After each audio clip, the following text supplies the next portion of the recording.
Sometimes renting an Airbnb can be a little disappointing to say the least. But in this instant, we got everything we wanted and more. And I'm gonna break it down for you in this video right now. They tease them a lot, black peas on the spot. Welcome back, welcome back, welcome back, welcome back, welcome back, welcome back, welcome back, welcome back.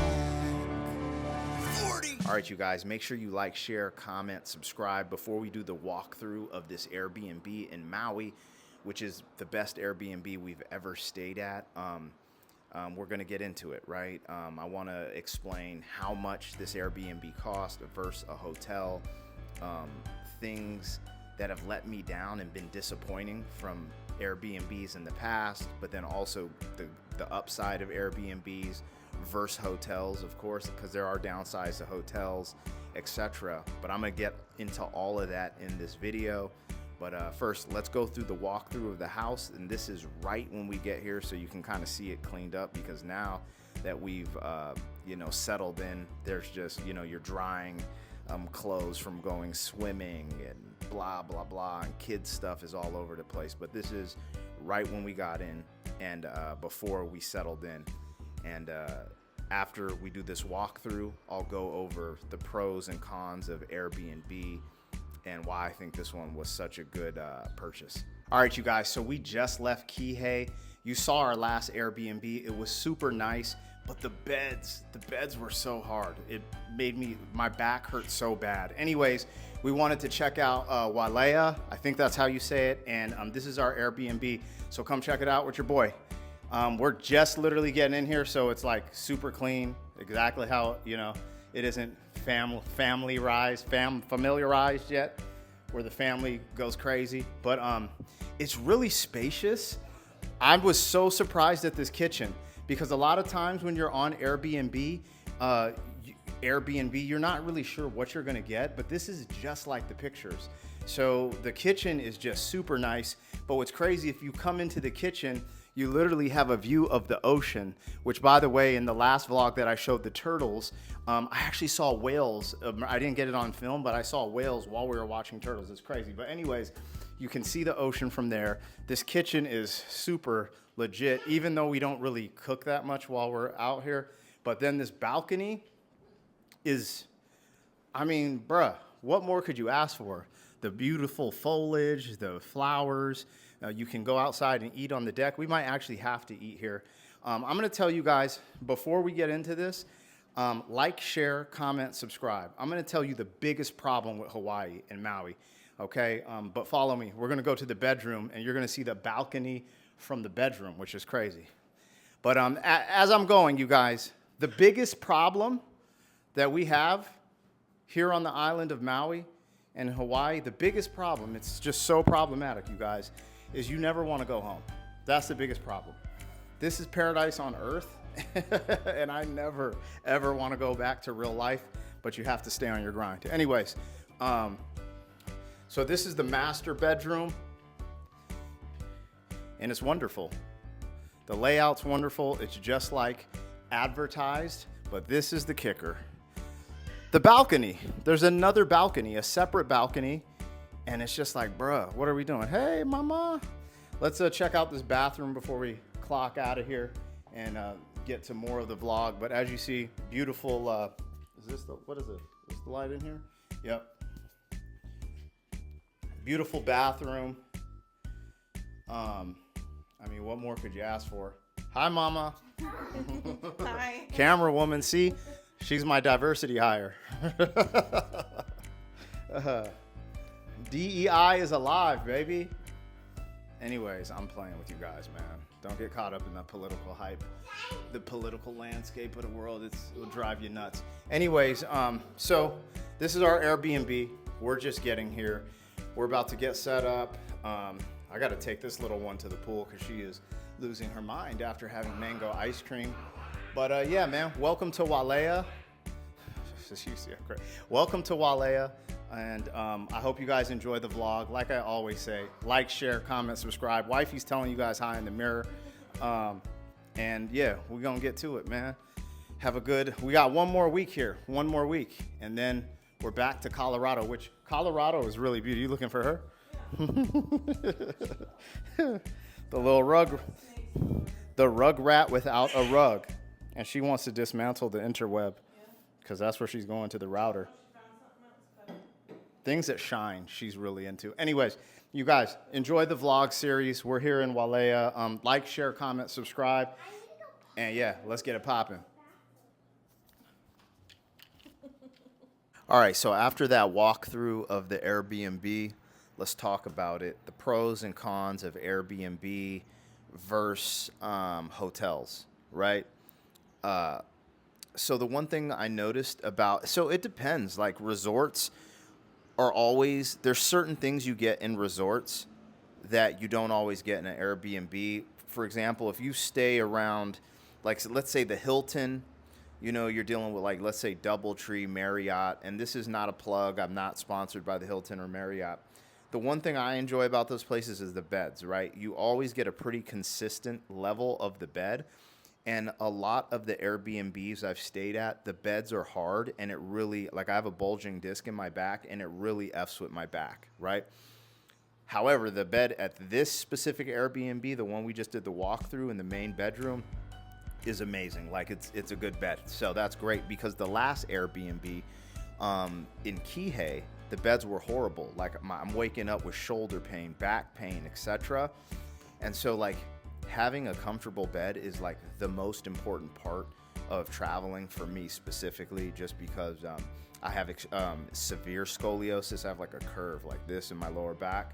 So like having a really nice bed is just the most important part about traveling, because if I'm well rested, I'm in a good mood, blah, blah, blah. So what I've noticed for me, if you're at a certain range of hotel, you typically get a consistent type of bed, right? And that is just so important to me. So that's one of the things that I've struggled with Airbnb, because I would have to say out of 100%, I'd say 75% of the time, the beds have been horrible, you know? But let's talk about it. Let's just make a comparison. We were in an Airbnb in Kihei, right? Just up the street. We're in Wailea now. And you know, the pictures, everything matched the pictures, but there's little inconsistencies. For example, let me explain. There was a main room, the living room, and it had an air conditioning unit, okay? But the main room is right here. There's a back room. The air conditioning doesn't reach that, but the fan, like, so it stays somewhat cool, but there's also the main room and there's the other room. This is the room I slept in. There was no air conditioning unit in it, and it's where the sun sets. So this room got baking hot. They only had a fan, and these are little things that just don't happen in hotels because of the way the air conditioning is set up, etc., etc. So not trying to bark on Airbnb, but it's like you really have you'd have to so to get good Airbnbs, you'd have to be experienced in it, right? And my wife and me have traveled so much, she normally picks them out, and she always gets really good ones. Typically, this last one in Kihei was the bed, the AC, those different. But typically, because we've experienced so many different things, we're able to get really good Airbnbs. Because I remember we got an Airbnb in Cancun, and like we were there one day, and then all of a sudden there's just ants, like just little ants everywhere, like those little sand ants. And so there's things like that you're not going to see in a hotel, right? But the cost efficiency of Airbnb, this is why so many people get Airbnbs. And I'm not knocking it. I'm just saying there's pros and cons, because we have been in some really nice Airbnbs where we're like, oh my gosh. But then again, we've been in some ones where you're kind of like, damn, I got tricked. So you got to read the reviews.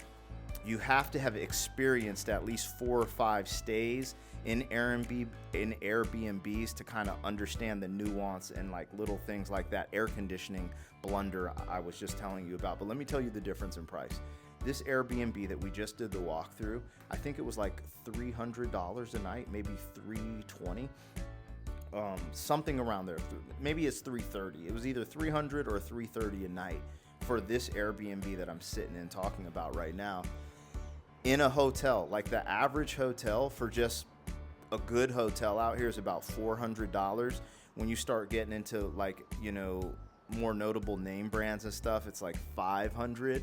And it can go up from there. Like there's places that are $1,000 a night, but typically for something like this, if you compare this to a hotel room, this is going to be, if I had to guess, anywhere from $750 to $900 a night. Just because hotel brands would like this would probably be. I mean, we have a balcony, we can see the ocean. This would be considered a suite because the way the rooms are. I mean, it'd be more than a suite because it has a damn kitchen. So yeah, this would probably be like $1,000 a night, like if it was in a hotel setting. But it's not. It's an Airbnb, so it's $330. And when you're in places like Maui, the typical price to stay, and this isn't even really luxury, but just to stay in basic hotels is going to be $400 or $450 to about $600 a night. So there you can see your savings, just with this type of stay. And then you have access. Like the cool thing about Airbnbs, whoa, it's getting kind of buggy on my balcony. I love hearing the birds in Hawaii. Anyways, the cool thing about Airbnbs is they have washer, dryer, so you can wash your stuff, kitchen, you could cook. So those are always the perks of having an Airbnb. It's like you just being in your home, and it's always almost more cost efficient. I would have to say Airbnbs are always more cost efficient than a hotel from our experience. Now, are you going to get everything you want? Like, there's certain luxuries that you get with hotels that you don't always get with an Airbnb, so you just got to watch out for those. But in this Airbnb, this is amazing. The pool is amazing. The layout, we're in a super, Maui's just safe in general. So anyways, I'm kind of ranting at this point, but, hopefully that gave you guys a little bit of value. Essentially, I think what I was trying to say is that you don't always get what you see when you book through Airbnb, but it's always going to be more cost effective. And to get what you really want, you just kind of have to experience it and read the reviews, also understand the layout of wherever you're staying and be able to see, like if we would have saw that that one room was going to be so hot. Honestly, in hindsight, we wouldn't even stayed in Kihei. We would have just stayed here the whole time if I would have known everything I know right at that moment. And sometimes hindsight is 20/20. But I'm definitely not knocking Airbnb because, again, this one is exceptional. And every now and then we get exceptional Airbnbs. Again, we're just getting to a price point too where back in the day I couldn't afford the nicer Airbnbs. Now we can afford it, so it's a new experience. So yeah, there's a lot to learn from it. But that last Airbnb we're in was pricey, and it's still I didn't get the value from it because of a couple things. But anyways, I ain't gonna complain. We're enjoying our trip. Just thought I'd do an Airbnb video for anyone who wants to make comparisons of Airbnb versus hotels. I always like the feel of a hotel. They're always consistent, typically with their bed, their layout. Sometimes they'll have free lunch or brunch. Sometimes if you're staying at like a Four Seasons, they're gonna have the best chefs and dining type of experiences. So there's a lot to judge from. But there's no getting around the price. The price is always going to be more efficient and cost effective if you're on a budget in an Airbnb. So what I would say is just do your due diligence, watch some YouTube videos, experience a couple, look at layouts, look at reviews. Reviews are key. If there aren't a bunch of reviews, just skip it. Just, find places because, we've seen some wild stuff in some of our Airbnbs, to say the least. So yeah, reviews are king and all that good stuff. But hopefully this video brings you some value. Thank you guys for tapping in. Like, share, comment, subscribe. And if there's more things that you want me to touch on, just hit me in the comments. All right, peace.